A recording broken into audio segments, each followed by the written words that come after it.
Hari ini kita akan belajar kembali kebenaran firman Tuhan. Bapak Ibu, setiap firman yang kita dengar, setiap firman yang kita baca, itu sangat bermakna sekali. Dan kita harus mengerti bahwa Tuhan seringkali berbicara lewat firman yang kita dengar, firman yang kita baca.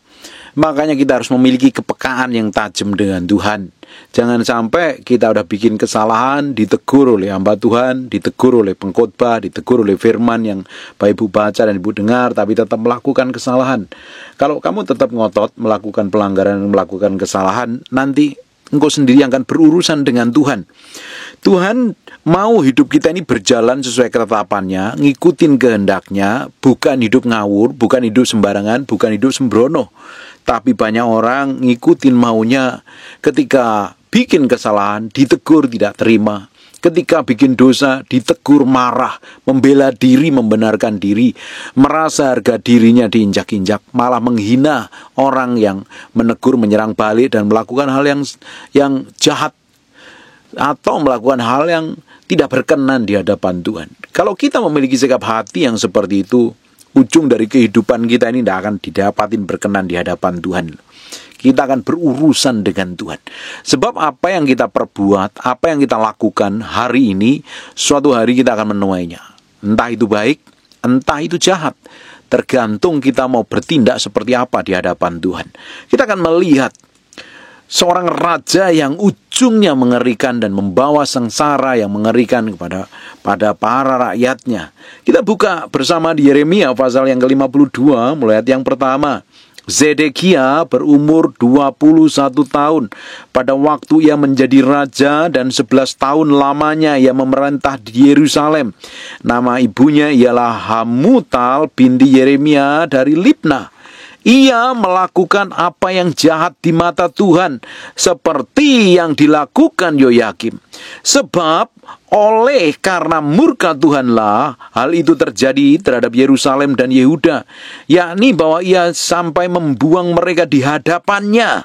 Zedekia memberontak terhadap Raja Babel. Maka pada tahun ke-9 dari pemerintahnya, dalam bulan yang ke-10, pada tanggal 10 bulan itu datanglah Nebukadnezar Raja Babel dengan segala tentaranya, menyerang Yerusalem, berkemah mereka mengepungnya, dan didirikannya mereka tembok pengupengan sekelilingnya. Demikianlah kota itu terkepung sampai tahun yang ke-11 pemerintahan Raja Zedekia. Dia dibuang dari hadapan Tuhan. Tuhan tidak suka melihat kejahatan yang dilakukannya.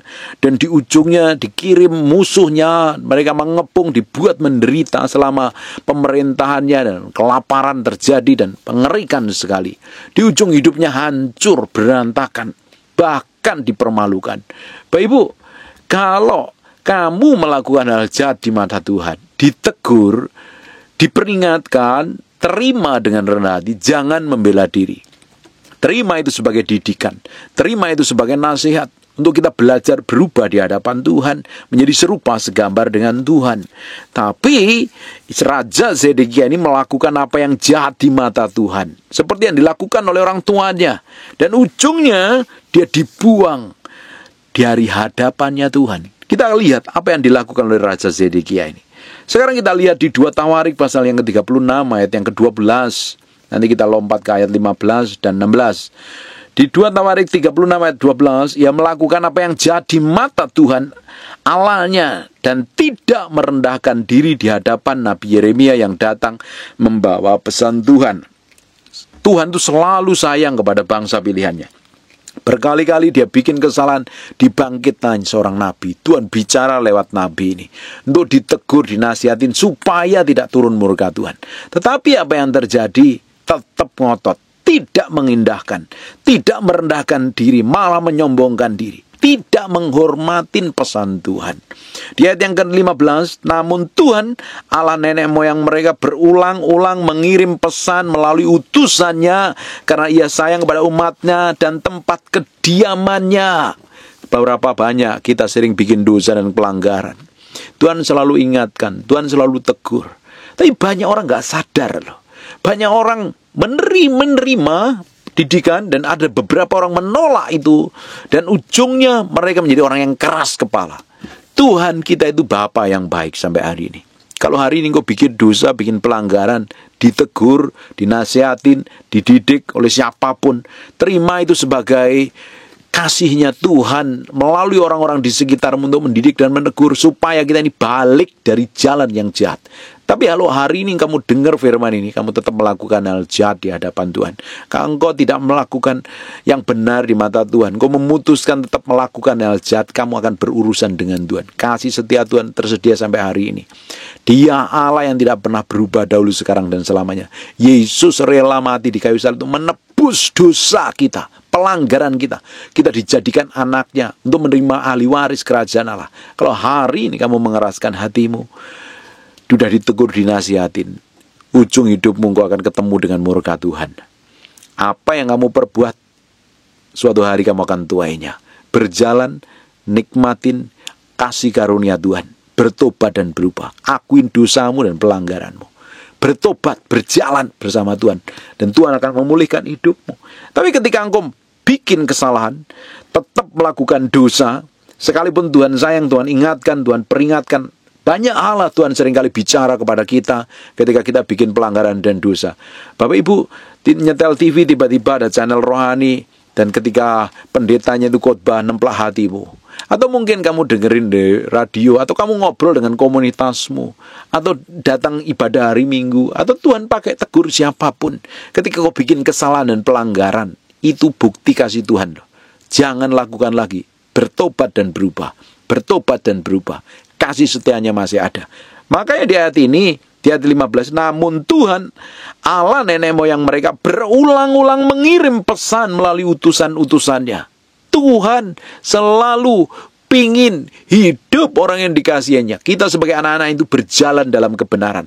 Ketika kita bikin salah, ditegur berkali, balik bertobat. Karena ia sayang kepada umatnya dan tempat kediamannya. Jangan keraskan hatimu. Orang-orang yang kepahitan, orang-orang yang sakit hati, kamu dengar firman ini, bertobat dan berubah. Orang yang suka marah, orang yang suka gerutu, orang yang ngeluh, kamu dengar firman ini, berubah dan bertobat. Para penjina yang kumpul kebo, jadi simpenan orang, yang melacurkan diri, bertobat dan berubah. Engkau yang memiliki motivasi hati yang busuk, melayani yang ngejar uang, ngejar upah, bertobat dan berubah. Kalau hidupmu hari ini sudah tahu salah, kamu tetap melakukan dosa, kamu akan berurusan secara pribadi dengan Tuhan. Tuhan bisa pakai siapapun, pendeta siapapun, pengkhotbah siapapun, negur kalau engkau didapatin salah. Itu bukti kasih Tuhan. Jangan ditolak. Kalau kamu menolak, kamu menghindar dari didikan dan teguran itu, engkau akan berurusan dengan Tuhan. Karena Tuhan sayang sama kita, Dia mau hidup kita ini berjalan dalam kebenaran. Dia masih tegur, kirim utusan-utusannya. Tetapi apa yang terjadi kalau orang-orang yang mengeraskan hati? Di ayat yang ke-16-nya. Tetapi mereka mengolok-ngolok utusan Allah, utusan-utusan Allah itu, menghina segala firman-Nya dan mengejek nabi-nabinya. Oleh sebab itu murka Tuhan bangkit terhadap umatnya sehingga tidak mungkin lagi pemulihan. Ujungnya akan mengalami kehancuran. Di Amsal 29 ayat yang pertama dikatakan seperti ini. Orang sekalipun ditegur bersitegang leher, sudah salah ditegur, ngotot benernya sendiri, bela diri, membenarkan diri. Ayat itu berkata, dia seolah-olah diremukkan tanpa bisa dipulihkan kembali. Kalau Tuhan ngomong diremukkan tanpa bisa dipulihkan kembali, tidak mungkin lagi ada pemulihan. Perhatikan nih, tetapi mereka mengolok-olok utusan-utusan Allah, ditegurnya malah jawab, membenarkan diri, menghina segala firman-Nya, mengejek nabi-nabinya. Oleh sebab itu murka Tuhan bangkit terhadap umatnya sehingga tidak mungkin dipulihkan lagi. Amsal 29 ayat pertama katakan, orang yang salah ditegur bersitegang leher, sekonyong-konyong diremukkan tanpa dapat dipulihkan kembali. Tuhan juga tidak akan buat pemulihan lagi. Hancur hidupnya. Hari ini ambil keputusan untuk hidup benar. Ambil keputusan untuk hidup takut akan Tuhan. Dedikasikan hatimu, pikiranmu, perasaanmu sepenuhnya sama Tuhan. Kalau tidak, kamu akan berurusan dengan Tuhan. Apapun pelanggaranmu, apapun dosamu hari ini, sekalipun sejahat apapun, kalau kamu datang sama Tuhan, kasih karunia-Nya masih tersedia. dia Bapak yang baik, dia Bapak yang luar biasa. Tapi kalau kamu tetap melakukan segala sesuatu yang jahat, ngikutin egomu, ngikutin amarahmu, ngikutin emosimu, ngikutin kedaginganmu, kamu akan berurusan dengan Tuhan. Tuhan sebenarnya tidak mau menghukum umatnya. Tuhan nggak mau murka, tapi ngelihat kejahatan yang dilakukannya, seperti yang dilakukan oleh Zedekia ini, akhirnya dia dibuang dari hadapan Tuhan. Dan ujungnya mereka mengalami kesengsaraan.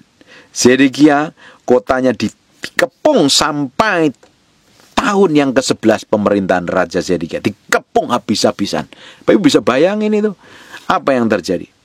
Ayat yang ke-6, pada tanggal di Yeremia pasal 52 ayat yang ke-6, pada tanggal 9 bulan yang ke-4, ketika kelaparan sudah merajalela kota itu dan tidak lagi ada makanan pada rakyat itu, maka dibelah oranglah tembok kota itu. Melihat hal itu, maka melarikan dirilah raja dengan semua tentaranya meninggalkan kota itu pada waktu malam melalui pintu gerbang antara kedua tembok yang ada di dekat taman. Raja sekalipun orang Kasdim mengepung kota itu sekeliling mereka lari menuju Araba dan Yordan. Karena dikepung, sudah nggak bisa melakukan apa-apa, terjadi kelaparan, penderitaan. Saya konselingin orang, sudah tahu keuangannya hancur, keluarganya di ujung tanduk, tapi tetap melakukan dosa. Kalau kamu tetap melakukan dosa, ujung hidupmu kan ketemu murka Tuhan. Engkau tidak akan melihat kemuliaan Tuhan. Hari ini ambil keputusan, bertobat, balik sama Tuhan. Tuhan akan lakukan pemulihan. Kalau tetap melakukan dosa, mengeraskan hatinya, kamu akan dikepung dengan semua penderitaan, dikepung dengan semua kesusahan, seperti yang dialami Zedekia ini. Pemerintahnya Raja Zedekia dikepung sampai penderitaan, kelaparan itu merajalela, kekeringan, kesusahan, karena nggak bisa melakukan apa-apa lagi. Dan ujungnya terjadi pemberontakan dan rakyatnya kabur, rajanya pun juga kabur. Sekarang kita akan lihat di ayat yang ke-8. Tetapi tentara Kasdim itu mengejar raja dari belakang dan mencapai Zedekia di dataran Yeriko. Segala tentaranya telah berserak-serak meninggalkan dia. Raja punya pun ditangkap ujungnya. Dan ayat yang ke-9-nya, mereka menangkap raja dan membawa dia ke Ribla di tanah Hamat kepada Raja Babel yang menjatuhkan hukuman atas dia. Raja Babel menyuruh menyembelih anak-anak Zedekia di depan matanya. Juga semua pemuka Yehuda disembelihnya di Ribla. Ngeri sekali. Ini loh upah orang yang keras kepala, ngeyel, ditegur oleh Yeremia, ditegur oleh utusan-utusannya, mengolok-olok, menghina, dihina firman Tuhan. Kalau Bapak Ibu tadi lihat apa yang terjadi, akhirnya murka Tuhan turun. Di 2 Tawarik kita kembali ayat 36 ayat yang ke-15 dan 16 ya. Namun Tuhan Allah nenek moyang mereka berulang-ulang mengirim pesan melalui utusan-utusannya karena ia sayang kepada umatnya dan tempat kediamannya. Tuhan sayang, makanya ditegur, dinasihatin, dikirim utusan, tapi keras kepala. Responnya nggak benar, malah menghina di ayat yang ke-16-nya. Tetapi mereka mengolok-olok utusan Allah. Utusan Allah itu menghina segala firman-Nya dan mengejek nabi-nabinya. Oleh sebab itu murka Tuhan bangkit terhadap umatnya sehingga tidak mungkin lagi dipulihkan. Kita lihat lagi, kita kembali ke Yeremia pasal yang ke-52. Apa yang terjadi? Setelah ditangkap, anaknya dibunuh di depan matanya dan anaknya dihabisin, pemuka-pemukanya dihabisin, pengikutnya dihabisin di depan matanya.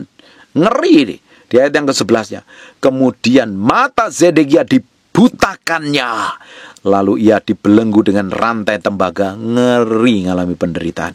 Kemudian Raja Babel membawa dia ke Babel dan menaruhnya dalam rumah hukuman sampai kepada hari matinya. Sampai hari matinya dia disiksa, ngalami penderitaan yang berat. Bapak Ibu, dosa tidak akan membuat engkau hidup bahagia.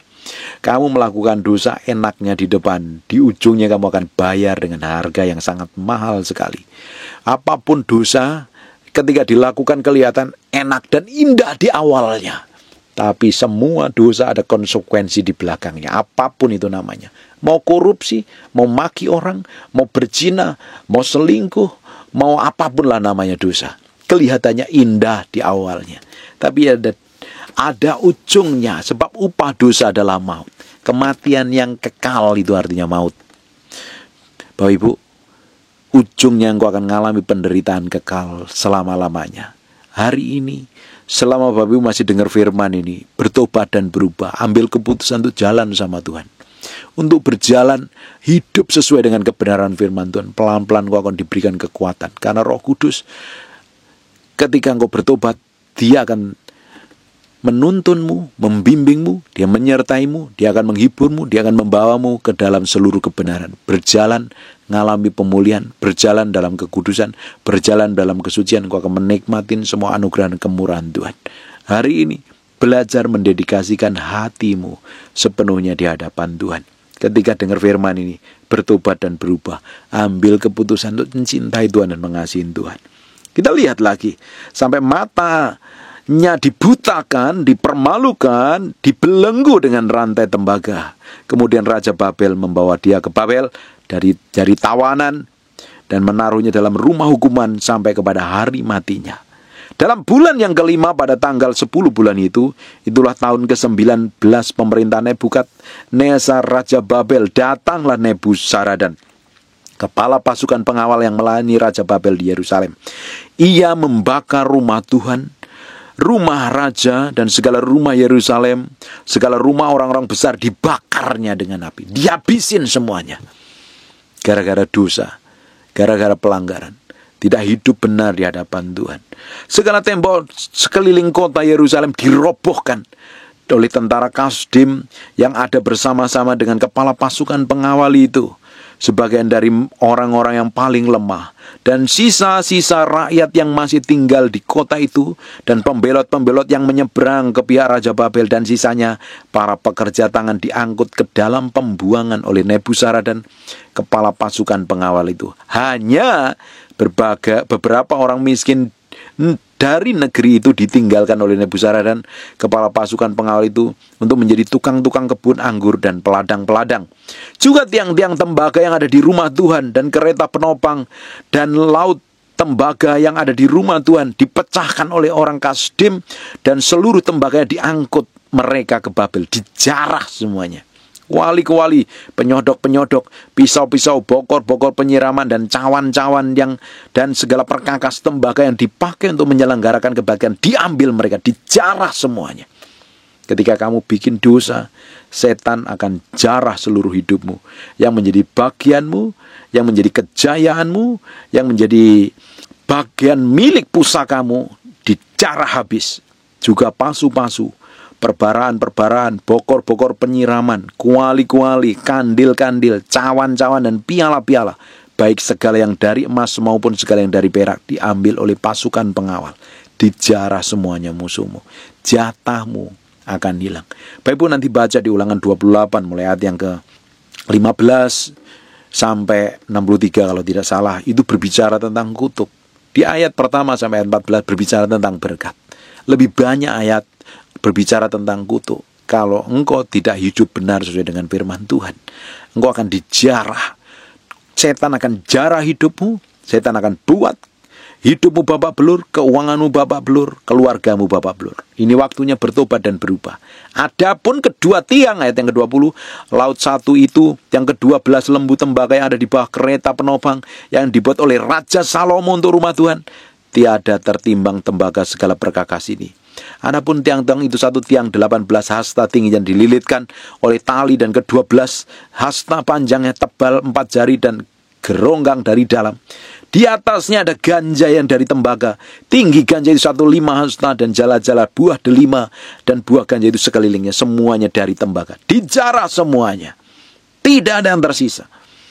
Kita lompat di ayat 24. Lalu kepala pasukan pengawal itu menangkap Seraya, imam kepala, Zefanya, imam tingkat 2, dan ketiga orang penjaga pintu. Dari kota itu ditangkapnya seorang pegawai istana yang diangkat mengepalai prajurit-prajurit, dan 7 orang pelayan pribadi raja terdapat di kota itu, dan panitera panglima tentara, dan mengerahkan negeri itu, rakyat negeri menjadi tentara, dan 60 orang dari rakyat negeri terdapat di tengah-tengah kota itu.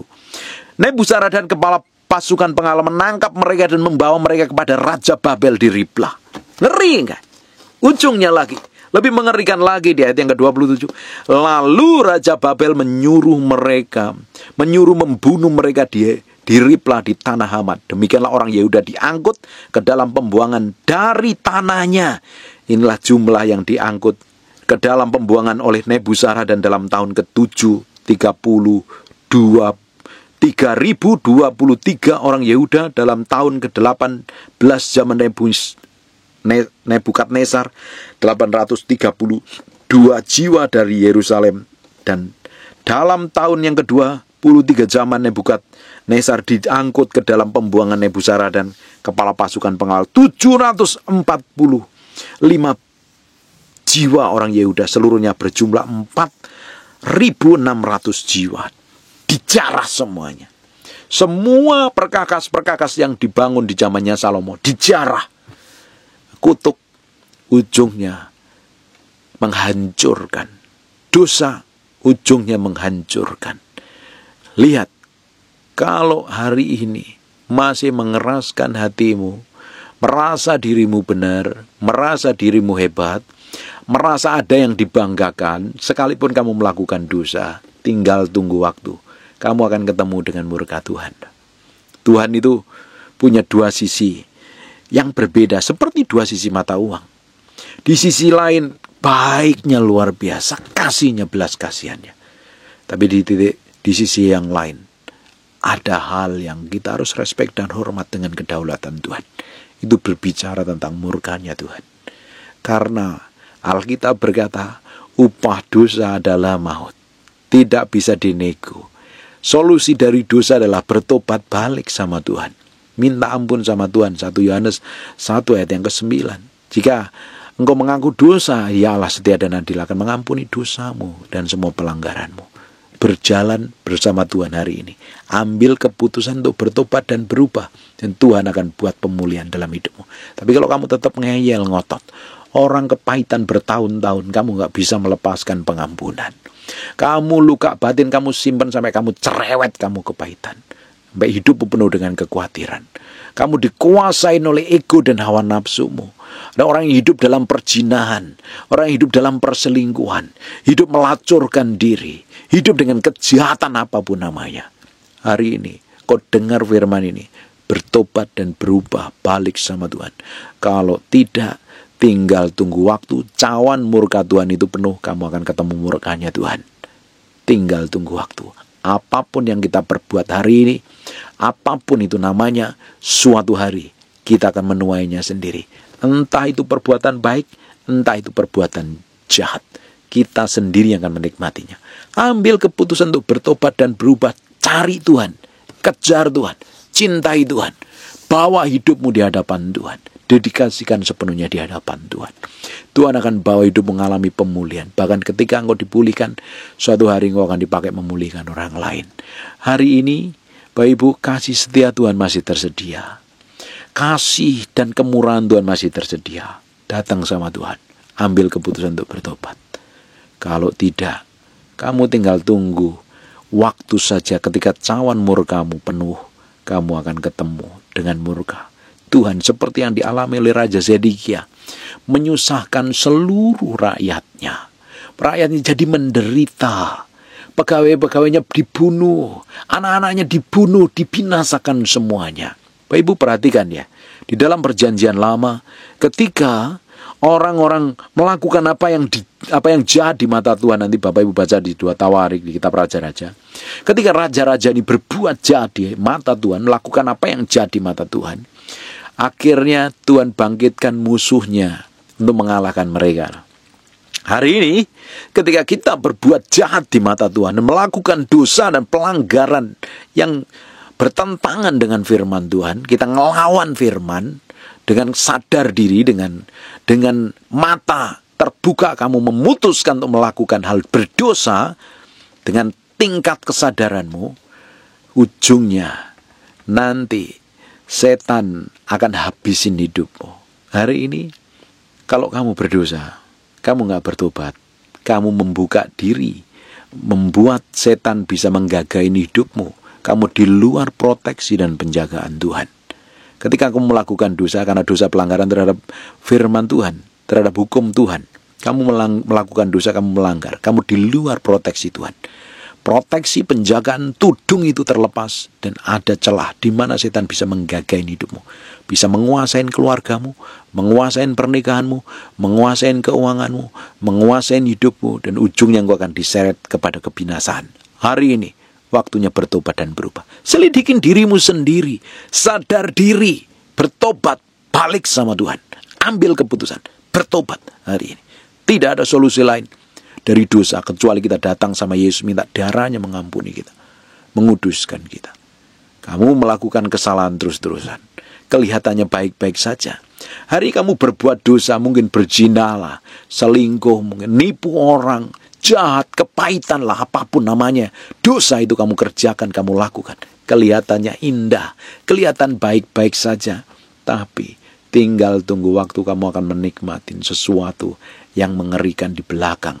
Ujung dari kehidupanmu akan kacau, ujung dari hidupmu akan berantakan, ujung dari hidupmu akan binasa. Bertobat, balik sama Tuhan. Tuhan akan buat sesuatu yang ilahi. Amin. Ini pelajaran mahal. Ketika kita belajar apa yang dilakukan oleh Raja Zedekia ini, akhirnya mati di tanah pembuangan. Mati mengerikan. Kamu hari ini tetap melakukan dosa, matimu mengerikan, mati binasa. Hari ini bertobat dan berubah. Saya berdoa, apa yang saya sampaikan hari ini lumayan tajam dan ini tembus sampai kedalaman hatimu. Ketika engkau responi dengan benar, engkau berjalan sesuai dengan kebenaran firman Tuhan, Tuhan akan bawa hidupmu mengalami promosi dan peninggian. Tuhan akan buat pemulihan dalam hidupmu. Ada orang-orang yang sudah tahu salah melakukan dosa, sampai bangkrut, kena sakit penyakit, menderita, sampai cerai, ruwet hidupnya. Datang sama Tuhan hari ini, minta koreksi, dikoreksi sampai kedalaman batinmu. Kalau kau masih melakukan dosa dan pelanggaran, bertobat dan berubah, Tuhan akan bawa sesuatu yang ilahi dalam hidupmu. Tuhan sanggup pulihkan selama kamu bertobat. Jangan keraskan hatimu.